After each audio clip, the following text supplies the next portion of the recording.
যেখানে স্বপ্ন দেখাটাই ছিল বিলাসিতা, সেখান থেকেই ভারতের টেস্ট দলে জায়গা করে নেয়া। এটা শুধু একজন ক্রিকেটারের জাতীয় দলে ডাক পাওয়ার গল্প নয়, এটা এমন এক ছেলের গল্প যে একসময় সরু গলিতে টেনিস বলে ক্রিকেট খেলতো। শীত নামলেই মাসের পর মাস থেমে যেত যার ক্রিকেট। স্বপ্ন ছিল কিন্তু ছিল না মাঠ, প্রতিভা ছিল কিন্তু ছিল না সুযোগ। তবুও হাল ছাড়েনি সে।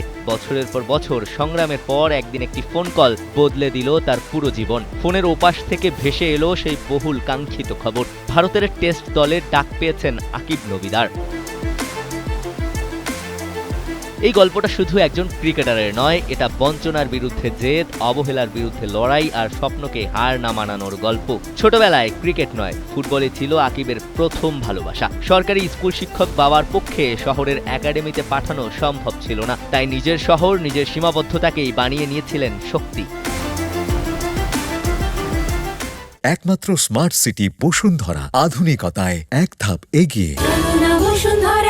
2016 সালে বারামুলার এক টেনিস বলের ম্যাচ বদলে দেয় তার পুরো জীবন। প্রতিপক্ষের অধিনায়কের চোখে পড়ে যায় তার লড়াই করার মানসিকতা। সুযোগ পান স্থানীয় একটি ক্লাবে। তখনও তিনি পেসার নন, ছিলেন একজন ব্যাটিং অলরাউন্ডার। কিন্তু সময়ের সঙ্গে বদলে যায় পরিচয়, তৈরি হতে থাকে এক ভয়ঙ্কর গতির বোলার।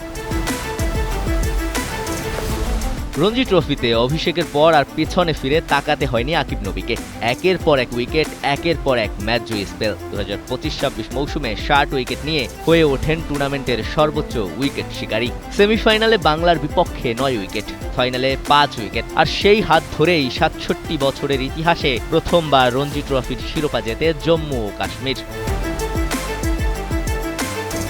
2 মৌসুমে 104 উইকেট, প্রথম শ্রেণীর ক্রিকেটে 162 উইকেট, দুলীপ ট্রফিতে টানা 4 বলে 4 উইকেট। শেষ পর্যন্ত নির্বাচকদের দরজাও খুলে যায়। ভারত এ দলের হয়ে নিজেকে প্রমাণ করার পর আসে সেই বহুল কাঙ্ক্ষিত ফোন কল। জসপ্রীত বুমরার চোটে ফাঁকা হওয়া জায়গায় ডাক পান আকিব নবিদার। কিন্তু এটি কোনো সৌভাগ্যের গল্প নয়, এটি এমন একজনের প্রাপ্য যিনি প্রতিটি সুযোগ নিজের হাতে তৈরি করেছেন।